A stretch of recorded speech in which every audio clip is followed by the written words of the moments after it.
यो राजनीतिक कारोबारको ब्यालेन्स सिट हेर्दा यसमा प्रफिट एन्ड लसको हिसाब किताब गर्दा कुल मिलाएर रवि लामिछाने नाफामा छन्, किनभने उनले हाताहाती कारोबार गरे र यो पोलिटिकल ट्रान्जिसनमा घाटामा ब्यालेन्स आछन्, किनभने उनले उधारोमा प्रधानमन्त्री पद पाएका छन्, संसदीय दलको नेता पाएका छन्। यो प्रधानमन्त्री पद पनि फलाफल जस्तो अथवा किस्तीमा सजाएर दिने जस्तो अब त हामी नै हो भने जस्तो हो, यसलाई मजाक बनाइएको छ र पोलिटिकल मार्केटमा अहिले जुन सनसनी फैलिएको छ, खास गरी भन्ने हो भने यसको सूत्रपात, यसको शिलान्यास चाहिँ नक्खु कारागारमै भएको रहेछ।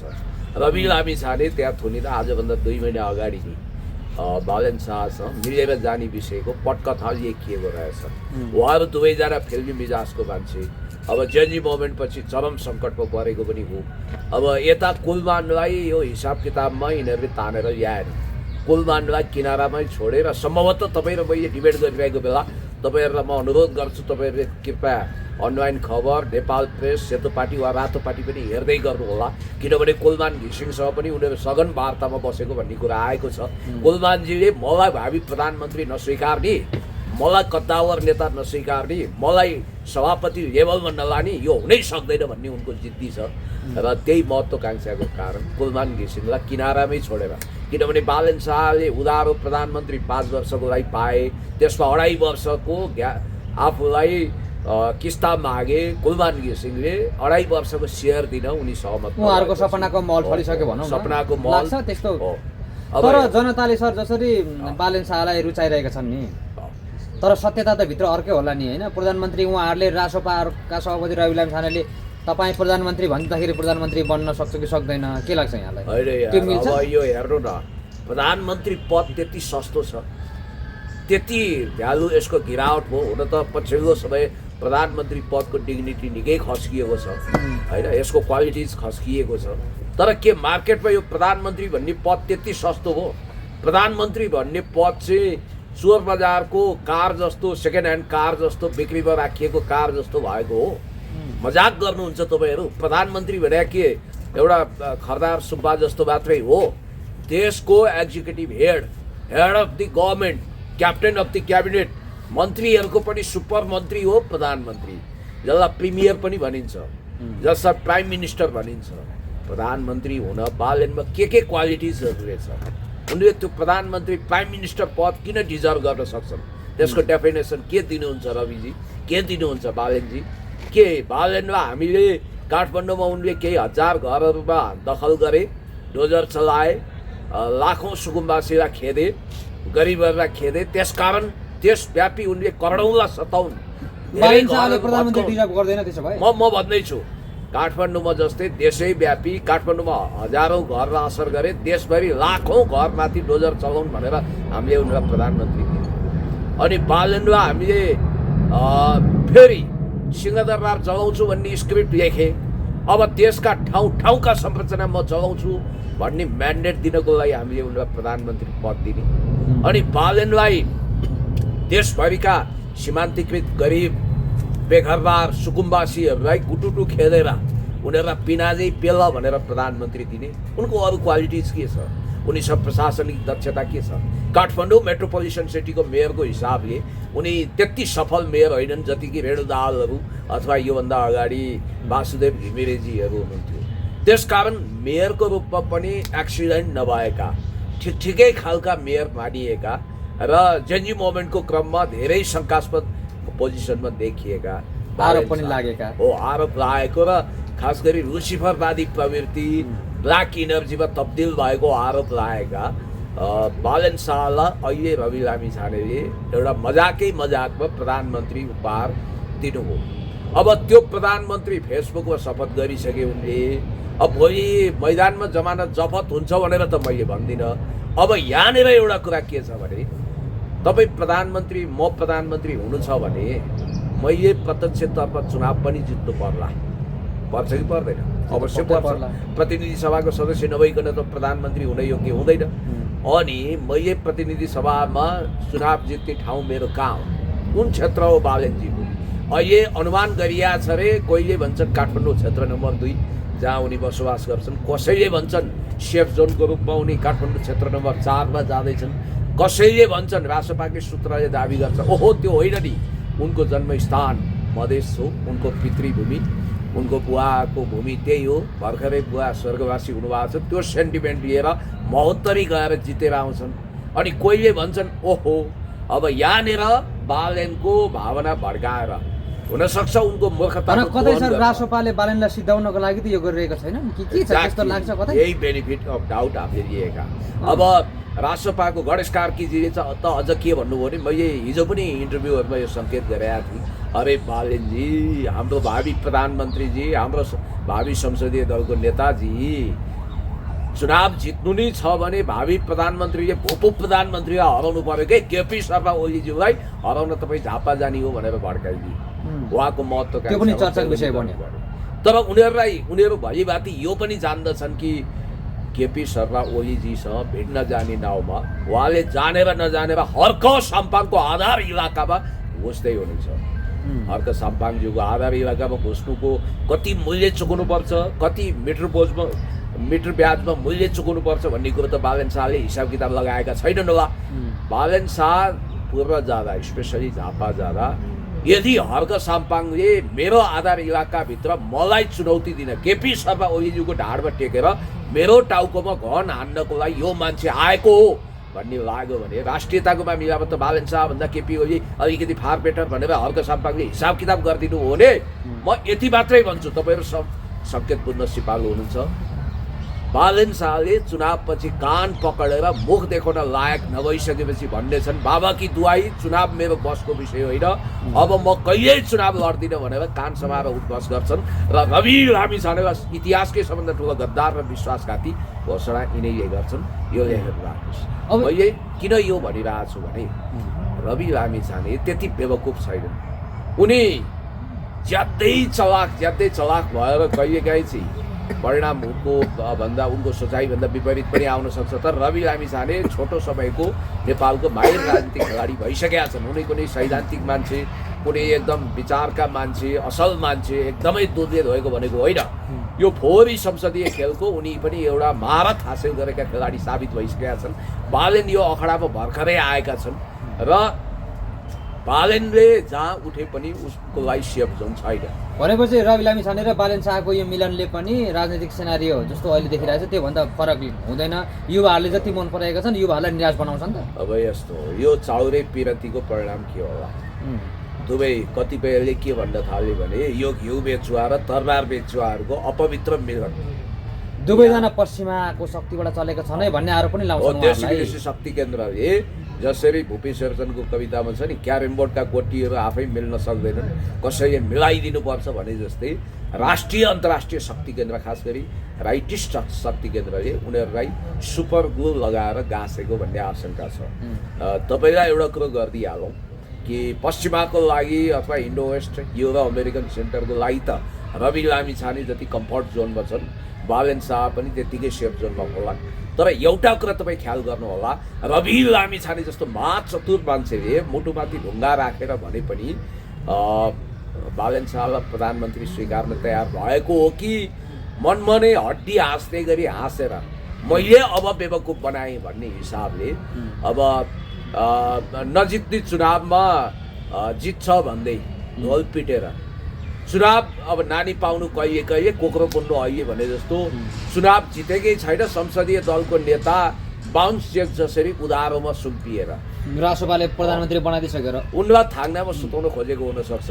अर्को कुरो बालेन शाहले यो स्वीकारे कि रवि लामिछानेमाथिको अदालती जति पनि चार्ज छ त्यो सिर्फ एउटा ट्रायल हो, Rabi Lamichhane neat and clean हुन् र उनको सभापति बन्न सर्वाधिक योग्य छन् भन्ने कुरो त स्वीकारे। योभन्दा अगाडि रवि लामिछानेको बारेमा उनले यफयुवाला फुवाला स्ट्याटस देख्दा फु रासोपा पनि थियो त्यो त छ हो भनेपछि उनको पोलिटिकल स्ट्यान्ड पनि यहाँ देखियो भने एउटा कुरा ख्याल गर्नुहोला, जेन्जी मोमेन्ट पछि यी दुवै पात्रहरू रक्षात्मक छन्। दुवैको लगभग अन्तर्राष्ट्रिय शक्ति केन्द्रको स्रोत एउटै हो र रवि लामिछाने यही चाहन्छन् कि बालेन शाहलाई उनले बालेन शाह फेरि किन मिलाए भन्नेको पछाडि एउटा तर्क छ, धेरै लम्बे चौडा व्याख्या गर्नु पर्दैन।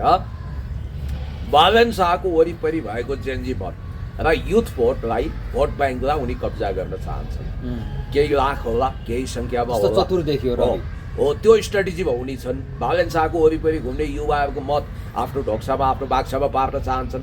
त्यसमा उनले रणनीतिक चातुर्यता अप्नाएको। अब बालन शाह किन आए भने बालन शाहको लागि एउटा पोलिटिकल छहारी चाहिएको थियो, अम्ब्रेला चाहिएको थियो। उनी आफै पनि नयाँ पार्टी गठन गरेर अगाडि बढ्न सक्ने अवस्थामा छैनन्, रक्षात्मक अवस्थामा छन्। किनभने हर्क साम्पाङले त धेरै हदसम्म उनलाई डिफेन्सिभ बनायो नि। त्यही भएर I love you Harka Sampang without any condition, केही कन्डिसन म तपाईँलाई अनकन्डिसनल लभ गर्छु भनेर फकाउँदा पनि उनी हत मसँग नआउनु सिफरवालाहरू, मुखमा राम बगलीमा छुरा लिएर तर अहिले रवि लामी छाने र कुलमान घिसिङ रवि लामी छाने र बालन शाह मिल्दै गर्दाखेरि हर्क साम्पाङले जुन स्ट्याटसहरू लेखिरहनु भएको छ नि, उहाँले अभिव्यक्तिहरू दिइरहनु भएको छ, विदेशी पक्षधरबाट चलेका व्यक्तिहरू है उहाँहरू भन्ने शैलीमा उहाँले स्ट्याटस लेखिराख्दाखेरि हर्क साम्पाङलाई फेरि के आरोप लागिरहेछ भने युवाहरू मिलेको देख्न नसक्ने व्यक्ति रहेछन् हर्के भनेर यसरी फेरि कमेन्टहरूमा रिप्लाई गरिरहेको हामीले देखिरहेका छौँ। यसमा के छ यहाँको धारणा? अब युवा कस्तो युवा? देशप्रेमी युवा हो कि देशघाती युवा हो? जनताले चाहेको रवि र बालेन मिल्दा कुलमान अझ भनौँ कुलमानलाई पनि समेट्ने कुरा छ, उहाँहरू मिल्दा हर्कलाई किन टाउको दुख्ने भन्ने त्यसरी पनि टिका टिप्पणी भइरहेको छ। युवै खोज्ने हो भने हर्क साम्पाङ चाहिँ उपयुक्त देशभक्त युवा हो। हिलो बदलमा चटाइमा गुन्द्रीमा बसेर देश जनता विकास समृद्धिको पक्षमा अगाडि बढिरहेको परम देशभक्त हर्क साम्पाङ मानव समुद्र उरालिरहनु भएको छ। गाउँ गाउँ बस्ती बस्ती जहाँ जानुहुन्छ हजारौं लाखौंको भिडले उहाँको जय जयकार गरेको छ। जनतासँग माटोको सुगन्ध सुगेर अर्ग्यानिक लिडरको रूपमा आएको उहाँ नै मोस्ट डिजर्भिङ क्यान्डिडेट हो प्राइम मिनिस्टरको लागि। प्रधानमन्त्री बन्नको लागि न रवि योग्य छन् न बालेन योग्य छन्, बरु देशभक्त हर्क साम्पाङ योग्य छन् भनेर मान्छेले बेनिफिट अफ डाउट एकछिनको लागि हर्क रवि लामी छाने र बालेन शाहको यो सम्झौतालाई प्रथम दृष्टिमा निन्दा नगरौँ, स्वागतै गरौँ। ठिक छ, ल डेमोक्रेटिक दलहरू मिल्नुहोस्, नयाँ दलहरू मिल्नुहोस्, कुण्ड कुण्ड पानी मुन्ड मुन्ड बुद्धि भने जस्तो बेग्ला बेग्लै चुलो चम्को लगाएर भात भान्सा लगाएर किन हिँड्नुहुन्छ, एकअर्कामा लाइक माइन्डेड पार्टीहरू मिल्नुहोस् भन्ने एउटा न्यारेटिभ्स बनेको छ। त्यो भाष्यलाई हामी यहाँ अस्वीकार गर्दैनौँ। तर मिल्ने किन, के को लागि? कुर्सीको लागि, सत्ताको लागि, एक थान प्रधानमन्त्रीको लागि? यस्तो प्रधानमन्त्री त हरेक अवधि हुन्छ। हिजो केपी शर्मा ओलीजी हुनुहुन्थ्यो, त्योभन्दा अगाडि शेरबहादुर देउवा हुनुहुन्थ्यो, अहिले सुशीला कार्की छन्, भोलि अर्को आउँछ, कुनै दिन म होला, कुनै दिन को होला, कुनै दिन हर्क साम्पाङ हुनु होला। त्यो बेग्लै कुरा हो। प्रधानमन्त्री के को लागि? देश जनता विकास समृद्धिको लागि हो। बाटोको पक्षमा, देशको पक्षमा, जनताको पक्षमा, विकासको पक्षमा, समृद्धिको पक्षमा, अन्याय विरुद्ध, अत्याचार विरुद्ध, भ्रष्टाचार विरुद्ध, शोषण विरुद्ध, लुट विरुद्ध, राष्ट्रिय स्वाधीनताको पक्षमा, देशको पक्षमा यो पद चाहिन्छ। अब मिसन छैन, भिजन छैन, दृष्टिकोण छैन, देशभक्ति छैन, सबै केही छैन, अनुभव छैन। अब सहसचिव ठुलो कि उपसचिव थाहा छैन, त्यस्तालाई मन्त्री चाहियो, प्रधानमन्त्री चाहियो। नै मलाई त्यही केटी चाहिन्छ, सहीमा लडीबुडी गरेको छ, मान्छेलाई हिप्नोटाइज गरेको छ। ए बाबा तपाईँ झिल्के हुनुहुन्छ, तपाईँ ह्यान्डसम हुनुहुन्छ, तपाईँ हामी यस्तै त हो नि पो भन्ने गाउन सक्नुहुन्छ, तपाईँ मान्छेलाई मोहित बनाउन सक्नुहुन्छ, भोट खसाल्न सक्नुहुन्छ भन्दैमा तपाईँ प्रधानमन्त्री भन्ने एउटा गम्भीर पद डिजर्भ गर्न सक्नुहुन्छ। प्रधानमन्त्री हुनको लागि त्यो क्वालिटी चाहिन्छ, त्यो विशेषता चाहिन्छ, त्यो गुण चाहिन्छ, त्यो इतिहास चेत चाहिन्छ, देशभक्ति चाहिन्छ, माटो बुझ्नुपर्छ, माटोलाई मुटुमा सजाउनुपर्छ र यो देश विकसित गर्ने भिजन चाहिन्छ। हिजोका मान्छेहरू अस्वीकृत गर्ने पुरानो पुस्ता भएन भन्ने नाउँमा बुढो पुरानो भयो भन्दैमा मान्छेलाई तपाईँले भावनाले हेर्न मिल्छ। एउटा व्यक्ति सुरुमा आमाको गर्भमा बीजको रूपमा हुन्छ, त्यसपछि उसको जन्म हुन्छ, ऊ नवजात शिशु हुन्छ, त्यसपछि ऊ बालक हुन्छ, बालकपछि ऊ किशोर हुन्छ, किशोरपछि युवा हुन्छ, युवापछि एडल्ट वयस्क हुन्छ, वयस्क भइसकेपछि अधवयसी हुन्छ, अधवयसी भइसकेपछि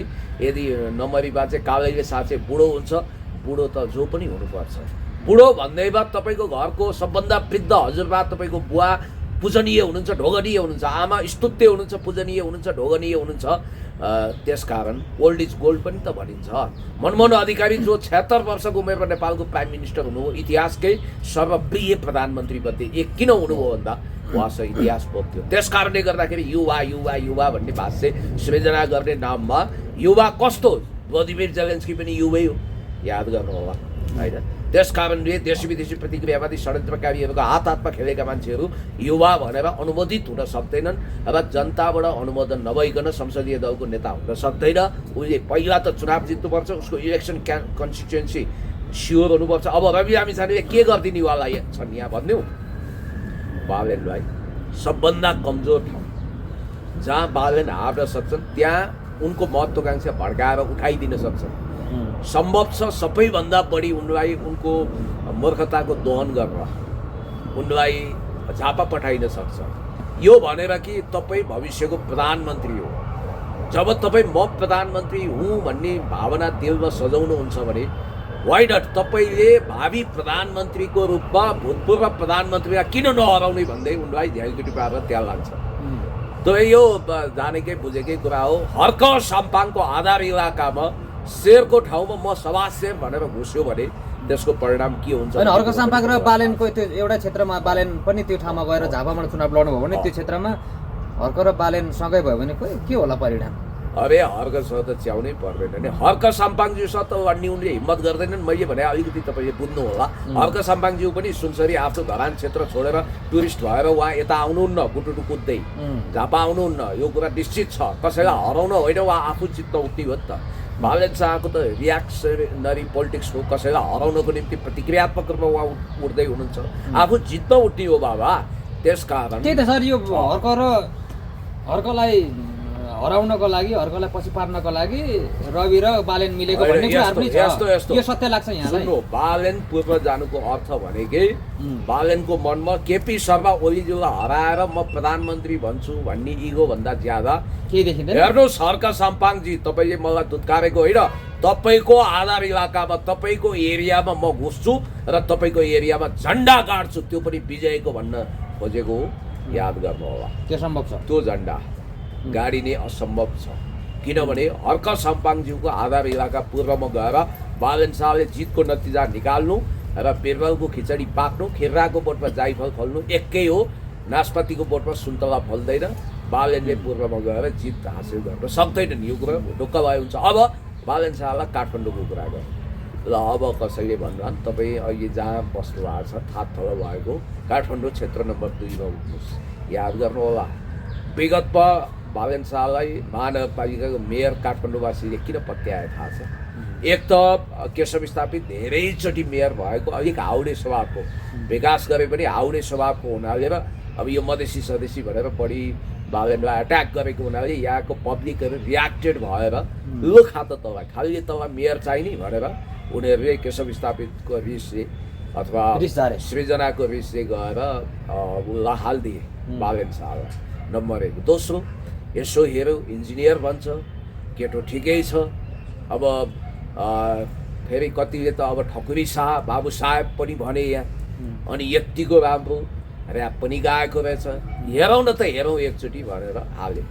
उनीहरूलाई यो थाहा थिएन कि यो मानिसले भविष्यमा गएर हजारौँ हजार सुकुम्बासीहरू खेद्नेछ, लाखौँ गरिब उत्पीडितहरूको यसले उठीवास लगाउनेछ। त्यो बेलामा उनीहरूले बालेनको गीत सुने, त्यो रामेशको चोरचार गरेर एउटा रिमिक्स गीत बनाएको छ नि, गाई त बाँध्यो ढुङ्ग्रो बा मै छैन गरिबको चमेली बोलिदिने कोही छैन। ओहो भनेपछि गरिबको लागि बोल्ने त यही मान्छे रहेछ भनेर गएर ड्याम ड्याम ड्याम ड्याम ड्याम मत हाल्यो। तर ठिक उल्टो गरिबलाई त खेद्ने मान्छे पो रहेछ भन्ने अहिले प्रमाणित भयो। भले थोरै अब काठमाडौँवासीले यो मूर्खता गर्लान् कि अब भत्किन बाँकी घर पनि यसैलाई भत्काइ माग्न, लखटिन बाँकी सुकुम्बासी पनि यसैको हातबाट लखटिन उनीहरूले मूर्खता बस बालेन शाहलाई आफ्नो प्रतिनिधि चुन्छन्, चुन्दैनन्। त्यसकारण समानुपातिकमा बसेर अब उनी सांसद के अरे प्रधानमन्त्री हुन सक्दैनन्। सांसद त हुन सक्लान्, मन्त्रीसम्म, प्रधानमन्त्री हुन प्रत्यक्ष निर्वाचित हुनु पर्यो। अब काठमाडौँ 4 नम्बर क्षेत्रमा पनि उनको त्यही हुन्छ इम्प्रेसन। र उनी नेपालको जहाँ जुनसुकै ठाउँमा गए पनि उनलाई एउटै प्रश्न राख्नेछन्, के तपाईँ बाँकी घरहरू भत्काउन आउनुभयो? हिजो तपाईँ काठमाडौँको मुखिया हुँदा, काठमाडौँको प्रमुख हुँदा काठमाडौँवासीलाई त्राइमाम राख्नुभयो, नगरपालिकावासीलाई। अब तपाईँ फेरि हामीलाई सताउन आउनु भन्छन् कि भन्दैन? अब सबैले हातमा फुल लिएर बस्छन् भन्ने छैन। अनि हर्क साम्पाङले प्रभाव पार्न सक्ने भोट ब्याङ्क पनि होला नि त। मूलवासीहरूको देशभक्तहरूको त्यसमा अर्कोको एक स्ट्याटसको आधारमा उनको हजारौँ भोट घट्न सक्छ। अनि अर्को कुरा पनि तपाईँ ख्याल गर्नुहोला, यिनको लागि सबभन्दा फलामको चिउरा के छ भने काङ्ग्रेस एमाले मिलेर चुनाव लडिदिए भने के होला। अनि रवि लामिछाने यही चाहन्छन् कि सकेसम्म उनी संसदीय चुनावमै हारुन्, त्यसपछि नरह्यो बाँस नबल्यो बाँसुरी। अनि उनले एउटा स्ट्याटस पेल्नेछन्, फु रवि मलाई त ठुलो धोका भयो भन्ने छन्। उनले कान पकडेर हामी यस्तै त हो नि ब्रो भन्दै ऱ्यापमा जानेछन्, जिन्दगीभरि गाली गरिरहनेछन्। नम्बर 1, अब केही कथम रविको अनुमान विपरीत जनताले साथ दिए, 1 सालमा आधी तुफानमा चुनाव जिते भने अब यहाँ अर्को खेल खेलिदिन्छन् रवि लामिछाने। त्यो के भने संसदीय दलमा त उनको बहुमत हुनेवाला छ, समानुपातिकको सबभन्दा बढी सांसद उनैको आउँछ, प्रत्यक्षमा उनैको आउँछ। अनि के गर्छन् उनले नाटक थाहा छ? ल साथी हो, अब मेरो तर्फबाट बालेन शाहजीलाई संसदीय दलको नेता चुन्नु, किनभने मैले पहिल्यै कमिटमेन्ट गरेको छु। हाम्रो तर्फबाट भावी प्रधानमन्त्री वा संसदीय दलको नेता बालेन शाह भनेर उनले थप्पडी मार्न लगाउँछन्। अनि उनले तयार गरेर राखेका उनका सांसदहरू हुँदैन हुँदैन हुँदैन भनेर करिब 60-70% सांसदले अब्जेक्सन गरेर हामी तपाईँलाई प्रधानमन्त्री हेर्न चाहन्छौँ, खबरदार बालेन शाहलाई प्रधानमन्त्रीको क्यान्डिडेट बनाउन पाइँदैन, तपाईँहरूको सम्झौता तपाईँहरू जान्नुहोस्, हामी मान्दैनौँ भनेर संसदीय दलले एउटा नाटक गरेर उनलाई संसदीय दलको नेतै छान्दैन पहिलो कुरा सांसदहरू।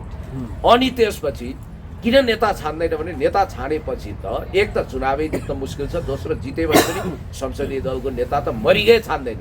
तपाईँले सोच्नुभयो होला संसदीय दलको नेता हुने बित्तिकै तेस्रो चौथो पार्टीको नेता पनि त भोलि दलको नेता पनि त प्रधानमन्त्री बन्न सक्छ। त्यसकारण बालेन शाहलाई प्रधानमन्त्री हुन अनि यसमा त अब राष्ट्रसभाका उपसभापति शनि वाग्लेहरूले नै असन्तुष्टि जनाएको भन्ने कुरा आयो।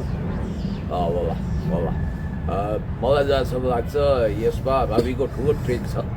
र बालेन शाह चाहिँ एउटा छारी खोज्दै त्यहाँ आइपुगेका हुन् र यिनीहरूले देशलाई केन्द्रमा राख्दैनन्, देशको महँगी गरिबी भ्रष्टाचार बेरोजगारीलाई केन्द्रमा राख्दैनन्। अब हुनु पर्थ्यो के भने त्यागको प्रतिस्पर्धा हुनु पर्थ्यो, पदको प्रतिस्पर्धा भयो। नेल्सन मण्डेलाको तपाईँले लङ वाक टु फ्रिडम पढ्नु भएको छ भने त्यहाँ उनले आफू राष्ट्रपति पद छोडेर आफ्नो सक्सेसर थाओ एम्बिकी वा ज्याक जुमालाई जिम्मा लगाउन खोजेका थिए। दुईटाको बिचमा झगडा भयो, को राष्ट्रपति नहुने भन्ने कुरो भयो। ज्याक जुमा भन्छन् म हुनै चाहन्न, तपाईँ हुनुहोस् भन्छन् थाओ एम्बिकी भन्छन् म कहाँ हुने, तपाईँ हुनुहोस् भन्छन्। त्यसरी टक्कराप गरौँ न, पद त्याग गर्ने कुरा भयो। यति बेला एउटा फेरि रवि लामिछानेलाई के पनि आरोप लागिरहेछ भने सर, राष्ट्रसभामा रवि लामिछाने पछिका एउटा सम्भावित व्यक्ति सुमना श्रेष्ठले पार्टी परित्याग गर्दै गर्दा बालेन शाहसँग मिल्ने प्रकारको सङ्केतहरू पनि देखाइरहनु भएको थियो। त्यो अभिव्यक्ति पनि कता कता दिनुभएको छ र अहिले आएर सुमना श्रेष्ठलाई जुन प्रकारले त्यो एउटा लेभल के भन्छ त्यसले इगोको कारणले पनि बालेनसँग मिलेर रविलाई सुमनालाई देखाउनको लागि भन्ने कुराहरू पनि छ। र विशेष गरी बालेन शाहको बाटो भएर फेरि सुमना राष्ट्रसभामा फर्किने भन्ने चर्चाहरू पनि रह्यो। यो के हो सर, यसमा अलिकति कुराकानी गरौँ त छोटो। यसलाई भनिन्छ राजनीतिमा बचकना, प्याम्पर्ड चाइल्डहुडनेस, दुधे बालिका प्रवृत्ति। अब यो त होना ही था। यो सुमना श्रेष्ठ धेरै चर्चा गर्न लायक पोलिटिसियन होइन। भाग्यवश, भाग्यकी देवी दाहिने हुनाले संयोगवश म चिन्छु, आई नो भेरी वेल। जतिखेरसम्म हामी राजनीतिको सिनारीमा थियौँ, देश जनता विकास समृद्धिको लागि, गरिबहरूको लागि, दुखीहरूको लागि मैले लाख सहयोग गर्दा यी मान्छे नेपालको राजनीतिक मानचित्र भूगोलमा कतै देखिँदैन थिए। रवि लामिछानेले लगभग कतैबाट टिपेर ल्याउनु र एकैचोटि समानुपातिकबाट सांसद बनाइदिनु। सांसद मात्रै बनाउनु भएन, मन्त्री पनि बनाउनु भयो। अब त्यसपछि उनको महत्त्वाकांक्षा 3 दुगुना रात चौगुनाको दरले महत्त्वाकांक्षाको पन्छी फटफटाउन थाल्यो, पखेटा यसरी फटफट गर्न थाले। ओहो, अब म त महामन्त्री हुनुपर्छ मुकुलले छाडेको, अब म त लेडी प्रधानमन्त्री हुनुपर्छ भनेर उहाँको महत्त्वाकांक्षा भड्किसकेपछि उहाँको पिञ्जडाबाट फुत्किएर उहाँ राष्ट्रपतिको पिञ्जडाबाट फुत्किएर नजाने कता कता लकिरको फकिर भएर उड्नु। अहिले फेरि उहाँलाई के लाग्यो भने उहाँको गणित मिलेन। उहाँले सोच्नु भएको थियो बालेनको छुट्टै चुलो चम्को हुन्छ, रविको छुट्टै हुन्छ। अब बालेनतिर घुस्रिन्छु भनेको यता सुशीला कार्कीको गभर्मेन्टमा पनि जान खोज्नु भएको थियो। चौटा खान गएकी बुढी झोलमा डुबेर मरी भने जस्तै शिक्षा मन्त्री दिनु न आमै भन्दा पनि हत तिमी त दलको राजनीति गरेर आए कि भनेर त्यहाँ ढोका बन्द गरिदिनु। सम्भवतः त्यहाँ रविले खेल्यो, रविका मान्छेहरूले खबरदार हामीलाई विश्वासघात गर्नेलाई तपाईँ मन्त्री बनाउनु होला सुशीला आमै भनेर यताबाट हकार पकार गरे भने सुशीला पनि हच्किन्। अब यतापट्टि यिनी अहिले फेरि पार्टीमा फर्किन्छु यहाँ उहाँ भन्छ। यी फर्किए के नफर्किए के कौवाल बेलको पाएको हर्ष न विस्पत यिनले पाउने भने अब समानुपातिक सांसद बनाउँदैन, रविले टिकट दिँदैन यिनलाई मेरो विचारमा भनेपछि टाक्सिएर बस्ने हो। यिनी र मित्र परिवारको उस्तै अवस्था हो। मित्र श्रम संस्कृति पार्टीको कुरा गरौँ ल। मित्र परिवार यहाँले नाम लिइहाल्नुभयो। जसरी बुटवलमा त्यो सार्वजनिक त्यो आमसभामा सार्वजनिक रूपमा बोल्दै गर्दा उहाँले जुन हरकत गर्नुभयो त्यो कारणले गर्दा उहाँ पार्टीबाट लगभग आउट भइसक्नु भयो। अहिले आएर उहाँले फेरि पार्टीप्रति अलिकति दोष लगाइरहनु भएको जस्तो देखिन्छ। यसमा के छ यहाँको धारणा सर? पहिलो कुरो त उहाँ त त्यहाँ स्वार्थ बोकेर जानु भएको रहेछ भन्ने देखियो नि, होइन? त्यही भएर होला विलियम सेक्सपियरले रोमियो जुलियटमा नाममा के छ हजुर भन्नुभएको थियो कि तपाईँको नाममा के छ? नाममा सब थोक हुनुपर्छ। नाम उहाँको मित्र, व्यवहार चाहिँ विश्वासघात हो। हेर्नुहोस् है, हर्क साम्पाङले उहाँलाई ठुलो विश्वास गरेर पार्टीको उपाध्यक्ष पद दिनुभयो। उहाँ पढेको हुनुहुन्थ्यो, के हुनुहुन्थ्यो त्यो बेग्लै कुरा, त्यसको कारण होइन। उहाँले फेरि एउटा दमैको छोरो म बाली गरेँ दमै डुम भनेर यहाँ मलाई हेपे भन्नुभयो। यो बिल्कुल नाजायज कुरा। याद गर्नु होला, उहाँ दलित क्लस्टरमा परेकै हुनाले उपाध्यक्ष आयो। फेरि उहाँको अरू कुनै खास विशेषता चमत्कारिक लिडरसिपले गर्दा उहाँ उपाध्यक्ष भएको होइन। बुटवलमा त उहाँले तमासै गर्नुभयो, होइन? इडियट जस्तो शब्दहरू प्रयोग गर्नुभयो। हर्क साम्पाङलाई बास्टर्ड भन्नुभयो अरे। अब त्यहाँ चाहिँ तपाईँको देखिहाल्नुभयो, होइन? उनको भाषा, उनको शैली, उनको प्रस्तुति त्यो भएपछि हर्क साम्पाङज्यूले उहाँलाई निलम्बन गर्नुभयो। अब उहाँले नाटक गर्न सुरु गर्नुभयो, किनभने श्रम संस्कृति पार्टीले समानुपातिकको सूची बनाउँदै थियो। उहाँलाई एउटा झिनो आशा के थियो भने श्रम संस्कृति पार्टीले उहाँलाई दलित क्लस्टरमा 1 नम्बरमा नाम राखेर सिलबन्दी गरेर निर्वाचन आयोग पठाउनेछ भन्ने। अनि उहाँले एकदम कलाविहीन नाटक सुरु गर्नुभयो। ओहो, म आत्मालोचित हुन्छु, माफी माग्नु पऱ्यो भने माग्छु। यहाँ उहाँ म यो पार्टीको साधारण सदस्य भएर पनि झुन्डिएर भने पनि बस्छु भन्नु। अब ढाडको निम्तो खाइपत्याउनु। उहाँले धेरै नाटक गर्नुभएको थियो। उहाँ चरम एमसिसीवादी हुनुहुन्थ्यो। यसै पार्टीलाई घाटा पनि लगाइरहेको थियो। उतातिर देवराजजी प्रकरणले अलिकति केही न केही मनोवैज्ञानिक रूपमा सेटब्याक भएको पार्टीले हर्क यो मित्र परिवारको यो हुडङ्गो बिडङ्गोलाई थाप्न सकेन र पार्टी पङ्क्तिभित्र उहाँ चरम अलोकप्रिय हुनुभयो। र यही मेसोमा उहाँले आफ्नो गुप्त इन्टेलिजेन्स सूचनाबाट मध्यरातमा के पत्ता लगाउनु भयो अस्ति भने उहाँको नाम त समानुपातिको सूचीमा छैन भन्ने बित्तिकै उहाँले भोलिपल्ट बिहान म पहिला जान्न भनेको पोलिटिकल प्रेस्टिट्युट होइन म भनेको मान्छे बिहान हतार प्रचण्डजीका बाबा की दुआई भन्दै ढोका ढकढक गर्न पुग्नु भएछ र 8:30 बजे नै पार्टी प्रवेश गर्नुभएछ भनेपछि उहाँको सन्दर्भमा अब तपाईँलाई म भनौँ श्रम संस्कृति पार्टीले यति लचकता र उदारता अपनाएको उहाँ सायद समानुपातिकमा पनि हुनुहुन्थ्यो होला। अब अहिले उहाँले एउटा नाटक गरिरहनु भएको छ प्रचण्डको पार्टीमा, नेपाली कम्युनिस्ट पार्टीमा कुनै पनि कन्डिसन नराखिकन, कुनै शर्त नराखिकन गएको भन्नुहुन्छ। उहाँको देउसी भयो भने त समानुपातिकमा बस्ने, उहाँ कुनै राजकीय पदमा पुग्ने हो, पार्टीमा पनि महत्त्वपूर्ण पद क्लेम गर्नुभएको होला। त्यस कारणले गर्दाखेरि उहाँको आत्मकेन्द्रित व्यक्तिवाद, खास गरी भन्ने हो भने उहाँ एमसिसीवादी हुनुहुन्थ्यो, पश्चिमा परस्त हुनुहुन्थ्यो। पार्टीभित्र फरक धार बनाउन खोजेको, नयाँ सेन्टर बनाउन खोजेको र त्यसको देशभक्तिपूर्ण गोराहरू भोलि शक्ति केन्द्रमा लिएर जान सक्ने सम्भावना देखिएको हुनाले अब जे भयो राम्रै हो। उहाँ आफै पन्सिनु भयो, होइन? उहाँ आफै जानु हो। उहाँ एउटा स्वार्थको लागि आउनु भएको छ। स्वार्थ सिद्ध नहुने भएपछि गुटुटु कुदेर जानुभयो। यसमा केही पनि छैन। अब यो अध्याय पनि समाप्त भइसकेको छ, लगभग च्याप्टर क्लोज भएको छ। यसबाट श्रम संस्कृति पार्टीले चाहिँ के सिक्नु पर्यो भने कुनै पनि मान्छेलाई हतार यति धेरै ठुलो जिम्मेवारी दिनु हुँदैन। दिइसकेपछि गम्भीरतापूर्वक सोच्नुपर्छ। र यहाँनिर मित्र परिवार प्रकरणले चाहिँ नयाँ खालको इतिहासको पनि उद्बोधन गरेको छ, त्यो देख्नुहुन्छ। अब सर यति बेला अर्को चर्चाको विषय चाहिँ हामीले सुरुमै चर्चा त गऱ्यौँ, तर एउटा प्रश्न के छ भने बालेन शाह र रवि लामिछाने, कुलमान घिसिङ जस्ता व्यक्तिहरूको मिलनले हर्क साम्पाङलाई ठुलै धक्का लाग्नेवाला छ है भनेर पनि एकातिर टिका टिप्पणी भइरहेको छ। र विशेष गरी हर्क साम्पाङले चाहिँ हामी एक्लै चुनाव लड्छौँ, कुनै पनि पार्टीहरू व्यक्तिलाई हामी विरोध गर्दैनौँ, व्यक्ति खराब छैन भने व्यक्तिको विरोध गर्छौँ नै, त्यो हाम्रो अधिकारको कुरा पनि हो, त्यो हामीले त्योलाई उजागर गर्नु पनि पर्छ। सबै पार्टीहरूका व्यक्तिहरू हाम्रा देशका नागरिक हुन्, हाम्रा दाजुभाइ हुन्, हामीले किन प्रतिस्पर्धा गरे पनि हामी गलत रूपमा पार्टीलाई भन्दैनौँ। अब हाम्रो प्रतिस्पर्धा भनेको चाइना र भारत जस्ता देशहरूसँग हुनुपर्छ, त्यो पनि विकासको मामिलामा भन्दै गर्दाखेरि उहाँहरूको मिलनले हर्क साम्पाङलाई धक्कल पुग्छ, अप्ठ्यारोमा पारिसक्यो। त्यही कारणले गर्दाखेरि चाहिँ हर्क साम्पाङ चिडचिडाइरहेका छन्, स्ट्याटसहरू लेखिरहेका छन् भन्ने कुराहरू आइरहेको छ। यसमा के लाग्छ यहाँलाई, उहाँहरूको मिलनले हर्क साम्पाङलाई असर पर्छ? पत्रकार साथी, तपाईँको गम्भीर प्रश्नलाई म स्वागत गर्ने के भन्छु भने, यदि तपाईँले चुनावलाई कुस्तीको अखडा ठान्नुहुन्छ भने कुस्तीको अखडामा कुस्तीबाजहरू एक्लै भेट्छन्, ग्याङ लिएर आउँदैनन्, गिरोह लिएर आउँदैनन्। यदि तपाईँ इलेक्सनलाई रेसलिङको रिङ सम्झिनुहुन्छ भने रिङमा रेसलर एक्लै भेट्छ, याद गर्नु होला। तर उहाँहरूले चाहिँ ग्याङ फाइट गर्ने एउटा अखडा जस्तो बनाइदिनु भयो। जस्तो मैले तपाईँलाई भनौँ कि कुलमान घिसिङ यो अखडामा छुटेका छन् भले, तर न्युज मैले तपाईँलाई भनिरहेको छु, कुनै न कुनै साथीभाइले हेरिरहनु होला है, कुनै न कुनै साथीभाइले हेरिरहनु होला। र कृपया तपाईँहरू कोही हुनुहुन्छ भने यो गीत आउने गरी मोबाइल पनि नबजाइदिनु होला, किनभने कपिराइट लाग्न सक्छ।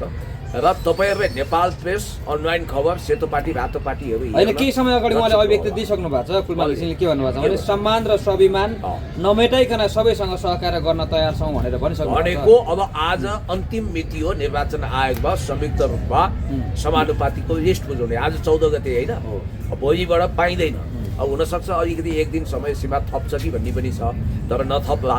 आज अन्तिम डेडलाइन हुनाले सम्भवतः यतिखेर फेरि अर्को एकछिनपछि यो विषयमा म बोल्दैछु। रमेश लेखकले आज कार्की आयोगमा बयान पनि दिँदैछन्, याद गर्नु होला। यो विषयमा पनि एकछिनपछि मलाई प्रश्न सोध्नु होला, अहिले यतातिर हामी छिर्दैनौँ।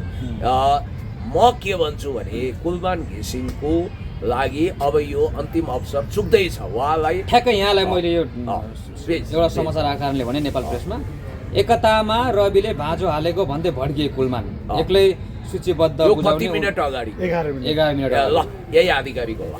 अन्य कुराहरू यथावत भएमा, चमत्कार नभएमा अब कुलमान घिसिङ समानुपातिकमा एक्लै गए। एक्लै जाँदा कुलमान घिसिङले थ्रेसहोल्ड कटाउन सक्छन्। 4 लाख बराबरको थ्रेसहोल्डको चुनौती छ। मलाई लाग्छ यसपालि 4 लाख त्यो पनि सदरमा तपाईँको ढोक्सामा, तपाईँको बाक्सामा परेन भने तपाईँले पाउने सिटहरू पनि डोस हुन्छ। हात्ती आयो खुस्सा, माछा भ्यागुतो, त्यो पनि चेपागाडा। आफ्नै पार्टी त होइन भनेर स्वीकार गरिरहनु भएको छ उहाँले, आफ्नै पार्टी भनेर स्वीकार गर्नु भएको छ। मेरै पार्टी हो भनेर अपनत्व ओनरसिप लिन सक्नु भएको छैन भनेपछि यो कुलमानजीको लागि ठुलो झड्का हो। अब कुलमानजीले के भन्नुभएको रहेछ भने यसपछि रवि लामिछाने डराएका रहेछन्। अनि कुलमान सर रवि किन डराउँछन् भने नि फेरि बालेनलाई दिएको उधारो प्रधानमन्त्री नगदमा नबदलिन सक्छ, किनभने बालेनले यसै चुनाव जित्छन् भनेर 100% ग्यारेन्टी लिने ठाउँ कुनै पनि छैन। तर कुलमानको चाहिँ चुनाव जित्ने पोसिबिलिटी बढी हुन्छ। कुलमानलाई फेरि बालेन पछिको प्राइम मिनिस्टर भन्यो भने केही कदम अनुमान गर्नुहोस्, बालेन शाहले प्रधानमन्त्री हुने मौका पाएनन्, उनले चुनाव हारे भने तपाईँले दिनुपर्ने त कुलमानलाई हुन्छ। त्यो त हातमा दिनुपर्छ, कुलमानले त चुनाव जित्न सक्छन् भनेर रवि लामिछाने बडो होसियार भए र उनले सहअध्यक्ष खोजेको भन्ने कुरा आएको छ। बालेनले त्यसमा मनाउन सकेनन्। रवि लामिछाने कुलमानप्रति भड्किएको र खुद बालेन पनि ओहो जेनजीले मलाई 5 वर्ष किस्तीमा ल्याएर प्रधानमन्त्री बन्नु भन्यो, तर यो कुलमानले कमसेकम प्रधानमन्त्री हुने औकात छैन यिनले यो सपना देख्न पाउनु हुँदैन। यो सपना देख्ने 1 नम्बरको व्यक्ति मै हो। अर्को सपना देख्छन् भने 5 वर्षपछि रवि लामिछानेले देखुन्। अहिले यो सपना यिनको लागि आकाशको फल आँखातरी मर टाइपले उनले व्यवहार गरेर आत्मकेन्द्रित व्यक्तिवादी बालेनले कुलमानलाई एक्लै सडकमा छोडेर उनी के अरे एक्लै संसदमा मन्त्रीमण्डलमा छोडेर उनी रविसँग मिल्न गए। यहाँनिर बालेन र कुलमान बिचमा म्याचअप हुने भन्ने कुरा थियो। यसमा कुलमान पनि एकदम विश्वस्त थिए, तर बालेनले किन रवि रोजे भने रविको पार्टी अलि बलियो छ, साङ्गठनिक संरचना छ, त्यहाँबाट चाहिँ जित्न सकिन्छ भनेर उनी हाम फालेका हुन्। तर केमिस्ट्री मिल्ने भनेको चाहिँ कुलमान र कसको थियो भन्दा बालेनको थियो। अब यहाँ एउटा सिनारियो के छ भने देउसी भैलो खेल्न त को गएनन्, उटुटु दौडेर त्यो ज्ञानेन्द्र साई पनि गए। लिङ्गदेन अनैतिक भाषण गर्दैछन् राजेन्द्र लिङ्गदेन। यिनीहरूलाई विदेशीहरूले खोलिदिएको पार्टी हो भन्छन्। ए बाबा तपाईँको प्रवक्ता गएर खुसामत गरिरहेको छ नयाँ युवा मिल्नु पर्यो भनेर बालेन सर, तपाईँ के भन्दै हुनुहुन्छ? आफ्नो प्रवक्ता ज्ञानेन्द्र साईलाई कारवाही गर्नुहोस् अनि ठुला कुरा गर्नुहोस्। उता सुनिल शर्मा र काङ्ग्रेसका चन्द्र पनि जाने, हेर्नुहोस् है अवस्था यस्तो भएको हुनाले अब यिनीहरूलाई फेरि बालेनहरूले पत्याएनन्, खगेन्द्रलाई पनि पत्याएनन्। यस्तो हुनसक्छ कि भोलि चुनाव लड्दा, याद गर्नुहोस् है, भोलिको दिनमा जब चुनाव लड्ने कुरा हुन्छ त्यतिखेरको अवस्थामा चुनाव लड्दा तालमेलसम्म हुन सक्ने भयो बढीमा, त्यो पनि सम्भावना कम छ। अब बालेन यो ट्रेनमा छुटे, अब चौरे पिरती कुलमान छुटे, अब बालेन र रविकै हो। अब रवि र बालेनको बिचमा पनि यो भयङ्कर ठुलो यो मित्रता चाहिँ भयङ्कर ठुलो दुश्मनीमा परिणत हुन सक्छ। तपाईँले हिजो केसर पोसर हेर्नु भएको छ, यी दुईटाको भिडियो केपी खनालले हालेको छ नि, दुइटै अलि उदास फिक्का अनुहार लगाएको छन् नि, दुवै धेरै खुसी छैनन् नि त, त्यसमा केही न केही कपट रोकेको छ। मैले तपाईँलाई अघि नै सोधेँ कि सर, फर्स्टमै सोधेको थिएँ यो, जब मैले यो पहिलो प्रश्न गरेँ यति बेला, यो प्रश्नमा मैले तपाईँलाई के सोधेको थिएँ भने कुलमान रवि बालेन शाह मिल्ने कुरा हुँदै गर्दा कुलमान त छुट्टै यहाँले भनिहाल्नुभयो। अब बालेन शाह र रवि लामिछानेको मिलनले हर्क साम्पाङलाई घाटा पुग्छ भन्दै हुनुहुन्छ। बिल्कुल पुग्दैन, कसले भन्नु के घाटा पुग्नु? हर्क साम्पाङज्यूको देशभक्त भोट ब्याङ्क, देशभक्त जनमत झन् बढेको छ, झन्झन बढेको छ, झन्झन फैलिएको छ। बरु हर्क साम्पाङ जस्तो देशभक्तलाई यिनीहरूले खुइयाउने भुताउने तास्ने, यिनीहरू हर्क साम्पाङ विरुद्ध मोर्चाबन्दी गर्ने अनि एक्लै चुनाव लड्न औकात पनि बनाएको पनि एक्लै चुनाव लड्छु, यस आई क्यान डु, त्यो हर्क साम्पाङले सक्छु, आई हेभ अ ड्रिम भन्ने मार्टिन लुथर किङको शब्द त हर्क साम्पाङसँग छ। अदम्य साहस छ, हिम्मत छ, तिमीहरूको बैशाखी लिएर म चुनावी बैतरणी तर्दिनँ, तिमीहरूको दौराको फेर समातेर मलाई चुनावी बैतरणी तर्नु छैन, म एक्लै जित्छु, मसँग दम छ, हिम्मत छ, मलाई न बालेन चाहिन्छ न रवि चाहिन्छ, म एक्लै काफी छु, किनभने मसँग जनता छ, देश छ। तपाईँले एउटा फिल्म हेर्नु भएको छ नि, फेरि फिल्मी डायलगको सम्झना आउँछ। अमिताभ बच्चनले सम्भवतः जन्जिरमा एउटा डायलग मार्छन् कि शशि कपुरलाई, मेरे पास गाडी है, बैंक है, बंगला है, तेरे पास क्या है भन्छ, मेरे पास माँ है भन्छ शशि कपुरले सानो स्वरमा। माँ अर्थात् हर्क साम्पाङसँग केही नभए पनि देश छ, जनता छन्, यिनीहरूसँग होला विदेशी तागत होला, यिनीहरूसँग भोटलाई प्रभाव पार्न सक्ने खुबी होला, झिल्केपन होला, अनि नाना नौरङका नाटक गर्न सक्ने कला होला। तर हर्क साम्पाङसँग देश छ, जनता छन्, विकासको चिन्तन छ, रोडम्याप छ, अर्ग्यानिक चिन्तन छ। त्यस कारणले गर्दाखेरि कुनै माइकलाल कुनै 12 हातको टाँगाले रवि लामिछाने वा बालेन शाह नामक तीर प्रयोग गरेर त्यो गोलीले हर्क साम्पाङलाई ठहरै पार्छु भनेर सोच्नु र सूर्य पश्चिमबाट उदाउनु एकै हो। बालेन शाह र रवि लामिछानेले हर्क साम्पाङलाई आँखा चम्काएर हात लम्काएर केही गर्न सक्नेवाला छैनन्, बाल पनि भाका हुँदैन। म एउटा कुरो भन्छु, बालेनजी तपाईँलाई त्यत्रो हुटुटी छ भने एउटा च्यालेन्ज स्वीकार्नुहोस्, त्यो रविजीले स्वीकारे नि हुन्छ, बालेन शाहले स्वीकारे नि हुन्छ। के तपाईँहरू हर्क साम्पाङ त कहीँ जानुहुन्न? अहिले उहाँले मेयर जितेको क्षेत्र कति हो? सुनसरीको 2 होला सम्भवतः, 1 वा 2 हो। त्यो जहाँ हर्क साम्पाङ उठ्नुहुन्छ तपाईँ त्यहाँ गएर चुनाव लडेर जितेर आउनुहोस्, जितेर के आफ्नो जमानत जोगाएर देखाउनुहोस्, मन्जुर छ होइन? उहाँहरूलाई एउटा आरोप पनि लागिरहेछ अहिले, एक्लै चुनाव लड्ने औकात त बनाउनु भएन, हर्क साम्पाङसँग के लड्नुहुन्छ भन्ने कुराको आरोप पनि उहाँलाई लाग्यो फेरि सर। अब यो कुरा यसमा तपाईँको टिका टिप्पणी के छ पर्दैन कि बालेन शाहले जति कराए जति छटपटिए पनि उनी राजनीतिक मान्छे होइनन्, उनी इन्ट्रोभर्ट हुन्, कोठे हुन्, उनीले मास फेस गरेका छैन। भोलि उनले सोचे होला उनलाई एकदम फुल मात्रै वर्षाउँछन् भन्ने छैन, पत्थर पनि वर्षाउन सक्छन्, उनले धेरै जवाफ दिनुपर्छ। अहिलेसम्म लुकेर छिपेर तपाईँहरू जस्तो युट्युबको क्यामेरा पनि उनले सामना गरेका छैनन्, त्यो धेरै सामना गर्नुपर्छ, गाली र ताली दुवै सुन्नेछन्। र अर्को कुरो, न्युटनको थर्ड ल अफ मोसन कसलाई थाहा छैन, every action is as equal but opposite reaction, प्रत्येक क्रियाको विपरीत समानान्तर प्रतिक्रिया हुन्छ। जब रवि र बालेन मिल्छन् भने अनि मूलधारको दल मिल्न सक्दैन, काङ्ग्रेस एमाले, उनीहरू मिलेर गयो भने हालत के होला? किनभने रवि लामिछानेले गरेका अरू पठ्याइले काम देला रङ ल्याउला, तर यही पठ्याइको कारण रवि एक्लै उठेको भए, बालेन एक्लै उठेको भए दल पनि ठिक छ, हामी काङ्ग्रेस एमाले बेग्ला बेग्लै उठ्छौँ भन्थे। समानुपातिक त बेग्लै पेस गर्ने भए। सके 100% सिटमा नभए पनि 70-80% सिटमा दलहरूले तालमेल गरेर उठे भने त्यो ठाउँमा के होला चुनाव कल्पना गर्नुहोस्। किनभने श्याम घिमिरे भन्ने काङ्ग्रेसको प्रमुख सचेतकले यो भनिसकेका छन् कि हामी मिलेर उठ्यौँ भने यति मत ल्याउँछौँ, बहुमत ल्याउँछौँ। रविको क्षेत्रमा रवि आफै पनि हार्ने सम्भावना छ। मतलब जे पनि हुन सक्छ, नतिजा जे पनि उल्टिन सक्छ।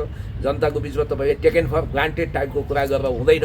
एउटा कुरा हरकत चाहिँ हार्नुहुन्न, अरूको कुरा मलाई थाहा छैन। नम्बर 1। नम्बर 2, मैले तपाईँलाई के भन्छु भने अब यहाँनिर एउटा कुरा के ख्याल गरौँ भने नि, चुनाव भनेको बडो रहस्यमय हुन्छ। वही पनि जनता लाचार छाया होइन, ठुला ठुला तुफान ल्याउने मान्छे आफै पनि ढल्न सक्छ। याद गर्नु होला, तपाईँले जित्न ढुक्क भनेर आत्मविश्वास, अति आत्मविश्वास, ओभर कन्फिडेन्ट लिनु हो भने मामुली एउटा बानर ठानिएको हनुमानजीले लङ्का दहन गर्नुभयो नि, रावणको लङ्का। त्यसै गरी साधारण मान्छेले पनि तपाईँलाई चिडिमले घाम पो फुटाए चाहिँ, नपत्याउने खोलले बगाए चाहिँ तपाईँलाई सिनित्तै बढाएर लान सक्छ। You have to be very careful. Number 1। Number 2, म तपाईँलाई के भन्छु भने अब एउटा कुरो जस्तो रवि लामिछाने र बालेन शाह मिल्यो भने भोलि काङ्ग्रेस एमाले मात्रै होइन, माओवादी पनि त्यहाँ आउन सक्छ। अब तपाईँले मलाई एकछिनपछि सोध्ने सम्भावना छ, सर यो सम्भव होला, कसरी लड्ला? म तपाईँलाई सिम्पल गणित बताइदिन्छु। संसदीय चुनावको के गर्छन् यिनीहरूले? विगत चुनावको यिनीहरूले 74 को चुनावको लिस्ट ल्याउँछन्, 79 को चुनावको। त्यो 79 को चुनावमा काङ्ग्रेसले जितेको ठाउँ सबै ठाउँमा काङ्ग्रेसलाई छोडिदिन्छ, एमाले जितेको ठाउँमा एमालेलाई छोड्छन्। फर्स्ट जहाँ भएको छ। अब मानौँ माओवादी पनि थपियो भने माओवादीले जितेको ठाउँमा माओवादीलाई छोडिदिन्छ। अब त्यहाँनिर जस्तो कुनै क्षेत्र राष्ट्रपालले जितेका छ रवि लामिछानेको ठाउँमा, त्यहाँ कसलाई छोड्ने भन्दा सेकेन्ड मत कसको आएको छ? काङ्ग्रेस एमाले मध्ये 2 मध्ये त एउटाको आएको छ, त्यसलाई छोडिदिने। जस्तो काङ्ग्रेसको सेकेन्ड मत आएको छ भने उसलाई छोडिदिने। त्यो स्ट्राटेजी बनाउन सम्भावना छ। स्ट्राटेजी अन्तर्गत यिनीहरू जाँदैछन्, जाने प्रबल सम्भावना छ। यो किन पनि छ भने अहिले तपाईँले विचार गर्नुपर्छ, यसपटक सुशीला कार्कीको गेम प्लान भनेको हर्क साम्पाङज्यूलाई पूर्वबाट घेरा हाल्ने, उहाँलाई खासै फैलिन नदिने, पूर्वबाट डाँडा काट्न नदिने होइन, देशभरि फैलिन नदिने, रवि लामिछानेमा बालेन शाहको हकमा एकदम उदार वातावरण बनाएर जेएनजीको नाउँमा दलहरूमा गाउँमै पस्न नदिने, सहरमै पस्न नदिने, भ्रष्टाचारीमा देशघाती भनेर गाउँबाट लाठो लिएर खेद्ने इन्भाइरोमेन्ट र त्यस्तो खालको चुनाव गर्न खोजिरहेको छन्। अर्को कुरो, संसद पुनर्स्थापना भयो भने के हो? संसद पुनर्स्थापना भइसकेपछि बालेन शाहले महानगरपालिकाको मेयरबाट राजीनामा दिइसकेका हुन्छन्, उनी त पावरलेस हुन्छन् त्यतिखेरसम्म। त्यसकारण 11th आवरमा पुसभरिमा संसद पुनर्स्थापना हुने खेल पनि हुनसक्छ। प्रकाश सिंह राउतलाई प्रधानमन्त्री बनाउने भित्रभित्रै खेल चलेको छ। संविधान संशोधन गर्ने, लेजिस्लेटिभ ल्याउने, अन्तरिम संसद बनाउने, अन्तरिम संविधान बनाएर जाने भन्ने एक खालको एक्सर्साइज पनि भएको छ। अर्को कुरो, फागुन 21 गते चुनाव गर्न तपाईँले म्यादी प्रहरी भर्ना गर्नु, राज्यका अरू के तयारी छ? समय त धेरै छैन। जब फागुन 21 मा तपाईँ चुनाव गर्न सक्नुहुन्न भने तपाईँ राष्ट्रपति कहाँ चुनाव सार्ने प्रस्ताव लिएर जानु भने यो म भनिदिन्छु कि विक्रम सम्वत 1979 सालमा जन्मिएका रामचन्द्र पौडेललाई अब जीवनमा धेरै तरक्की गर्नु छैन। उनी बुढेसकालमा यो जोखिम लिन सक्दैनन्। उनले संसद पुनर्स्थापनाको सिफारिस गरिदिए भने के हुन्छ?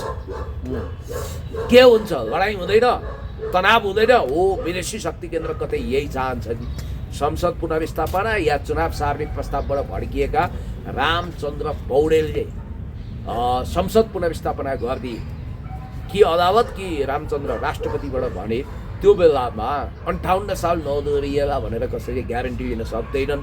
त्यो भएको हुनाले परिस्थिति बडो पेचिलो छ। यहाँ आइरे गइरे भइरे गल्लीका जो मान्छे पनि भेट्यो प्रधानमन्त्री हुन्छु भन्छ, मन्त्री हुन्छु भन्छ, योग्यता क्षमता केही छैन। ट्याटुवाल, गजडी, ट्यापे, भङ्गिया, यो जेएनजी आन्दोलन पछाडि जो जतिजना व्यक्तिहरू आइरहेका छन् नि, एउटा सामान्य सिङ्गर, एउटा सामान्य एउटा युट्युबर, एउटा सामान्य एउटा युवा जो अभियन्ता जस्ता व्यक्तिहरू नै यति बेला राजनीतिमा होमिरहेको अवस्था छ। यसले देशलाई कति असर पर्छ? राजनीति भनेको नि कसैले कसैलाई गरेको मिसकल होइन, याद गर्नु होला। राजनीति भनेको राजनीतिक कर्मीले गर्ने। जसरी यो मोबाइल, यो युट्युब क्यामेरा कुनै अन्जान अजनबी मान्छेको हातमा सुम्पिएर उसले उत्कृष्ट भिडियो बनाउन सक्दैन। तपाईँको हातमा छ, तपाईँको बसमा छ, म पनि नसक्न सक्छु। मेरो काम त इन्टरभ्यू दिने हो। यो चेयरमा बसेर जसरी तपाईँले यस्तै सवाल जवाफ मेरो जस्तै जवाफ दिन नसक्नु होला, तपाईँको जस्तै क्यामेरा चलाएर मैले नखान सक्छु नि, मेरो सिप कौशल छैन।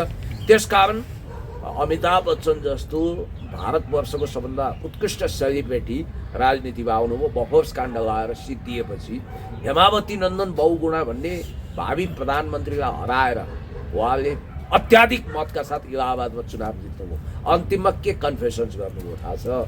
I am not fit for politics, म राजनीतिमा योग्य छैन भनेर अभिव्यक्ति। अनि तपाईँलाई अर्को कुरो भनिदिन्छु, डिएगो म्याराडोना जीवित हुँदाखेरि उहाँलाई अर्जेन्टाइनाको राष्ट्रपति हुनको लागि प्रस्ताव आयो। उहाँले के भन्नुभयो थाहा छ? राजनीति गर्ने भनेको राजनीति गर्ने हो। म जस्तो अनाडी मान्छे, फुटबलको पो खेलाडी हो, अनाडी मान्छे भोलि राष्ट्रपति जित्यो भने मेरो देश बर्बाद हुन्छ, किनभने मलाई राजनीति गर्न आउँदैन। जित्न त म जित्छु भने। आज युक्रेनमा के भइरहेछ? डोनाल्ड ट्रम्पसँग संवाद गरिरहेका छन्, अहिले रुसिया अट्याक गरिरहेको छ। यही सर्भेन्ट अफ पिपल नामक मेगा सिरियलबाट उदाएको कमेडियन हेर्दा सकल अनुसारको नक्कल दुरुस्तै रवि लामिछाने जस्तो काटीकुटी देखिने त्यो भ्लादिमिर जेलेन्स्कीले बर्बाद बनायो कि बनाएन? हो। अब यहाँनिर तपाईँले नसोधे पनि अन्तिममा म एउटा कुरा भन्छु, रमेश शेखरको के बयान दिन्छन्, अहिले उनले आफ्ना कुराहरू राख्दैछन्। सम्भवतः अब उनको बयानपछि जनआस्था न्युजमा आएअनुसार केपी शर्मा ओलीज्यूले तपाईँ गुन्डुवासी हुनुहुँदो रहेछ, विगतको एउटा कुरामा तपाईँ प्रतिशोध लिइरहनु भएको छ, गौरीबहादुर कार्कीजी मेरै घरमा चिया खान आउनुहोस् भनेर आमन्त्रण गर्नु अरे भन्ने कुरा पनि आएको। केपी शर्मा ओलीले त छानबिन आयोगमा म गएर इन्कार गर्नुभयो त्यहाँको बयान। हो, यहाँनिर के छ भने जनआस्था न्युज गोली हान्नुहोस् म बयान दिन्न भन्नु त्यो अडानमा हुनुहुन्थ्यो। तर अस्ति प्रधान सेनापति अशोकराज सिग्देलजीले जुन खालको बयान दिनुभएको छ जेनजी मुभमेन्टको बारेमा आयोगलाई, त्यो बयानको कारण केपी शर्मा ओलीज्यूलाई भित्रभित्रै अप्ठ्यारो पार्न खोजिएको र प्रतिवेदनको मूल अंश पेड बोलीमै केपी शर्मा ओलीज्यूको कैफियत छ, उहाँको गडबडी छ भनेर लेख्न खोजेको हुनाले उहाँलाई धेरै धपेडी भएको छ, टेन्सन भएको छ र उहाँ बयान दिएर आफूलाई क्लियर गर्न चाहनुहुन्छ भन्ने कुरो पनि जनआस्थाले उठाएको छ। अब यो कति मिडियाबाजी हो, कति चियाको तुफान हो, कति यथार्थ हो, आई डोन्ट नो। ठिक छ। अब अन्तिम एउटा मात्रै प्रश्न यहाँलाई। अब हामीले जसरी सुरु गरेको थियौँ श्रम संस्कृति पार्टीको अध्यक्षको कुरा, हर्क साम्पाङको कुरा, अब यति बेला दुर्गा प्रसाई पनि त्यहाँ उहाँको क्षेत्रमा गएर हर्क ठिक छ नै भनेर बोलिरहेको भन्ने कुरा छ। यसले हर्कलाई साथ दिन खोजे हो कि यो के हो? यो सङ्केत के हो सर? यो उहाँहरूले हर्क साम्पाङलाई उहाँले साथ दिन खोज्नुको उद्देश्य के हो? मिस्टर दुर्गा प्रसाई केही समय यता क्राइसिस जोनमा छन्। उनले हर्क साम्पाङको पहिला एमएनओवादी, बाहुन छेत्री लखट्टी अभियानकर्ता आदि इत्यादि भनेर बदनाम गरे। त्यसको मूल्य उनी नराम्रोसँग चुकाउन पुगे। अहिले चाहिँ अनि उनले बिचमा फेरि यत्रा ढोल लिएर राई लिम्बूहरू आउँछन्, भोट हाल्ने बेला कहाँ हाल्छन् हर्क साम्पाङलाई भनेर खिसिटिउरी गरे। उनकै आधार इलाका, उनकै नाकै मुनि गएर बिर्ता मोडमा हजारौँ श्रम संस्कृति पार्टीका नरनारीहरू, दाजुभाइ दिदीबहिनीहरू, महिला सज्जनवृन्दहरू सबै उभिएर गाउँ बस्तीबाट आएपछि उनको सातो पुतलो हंस उडे जस्तो छ र उनी प्याचकको मोडमा देखिएका छन् र सम्बन्ध बनाउन खोजेका छन्। तर उनको अतिवादी चिन्तन, खास गरी मूलवासीलाई हेर्ने दृष्टिकोण उनको अतिवादी छ। उनी वास्तवमा पहिचान पक्षधरहरूलाई धेरै हेप्छन्। उनी एकल जातिवादी सोचका छन्। उनी एक हिसाबले भन्नुपर्दा नार्सिसिस्ट पर्सनालिटी डिसअर्डर अर्थात् आत्ममुग्धताबाट ग्रस्त मभन्दा ठुलो कोही छैन भन्ने फ्रेडरिक नित्सेवादी हुनाले उनी फेरि राजनीतिमा धेरै पछाडि पनि हैन। उहाँको अभिव्यक्तिले हर्क साम्पाङको मत बढ्ने सम्भावना छ कि छैन? यो उनलाई भरोसा गर्नु हुँदैन। उनी भरोसा लायक मान्छे होइनन्, उनी उपयुक्तवादी छन्। त्यस कारणले गर्दाखेरि अब दुर्गा प्रसाईले कहाँ हर्क साम्पाङज्यूलाई दखल अन्दाजी दिन सक्छन्? हर्क साम्पाङज्यू भने त म प्रधानमन्त्री बनेर, यस आई क्यान डु, म भविष्यमा प्रधानमन्त्री बनेर यो देशको विकास गर्न सक्छु भनेर उद्दाम सपना लिएर अगाडि बढ्ने मान्छे। कहाँ दुर्गा अब भेलुबाजीको अनुपस्थितिमा मान्छेलाई निन्द्रा नलाग्दा राति हँसाउने मान्छे तुलनै हुँदैन।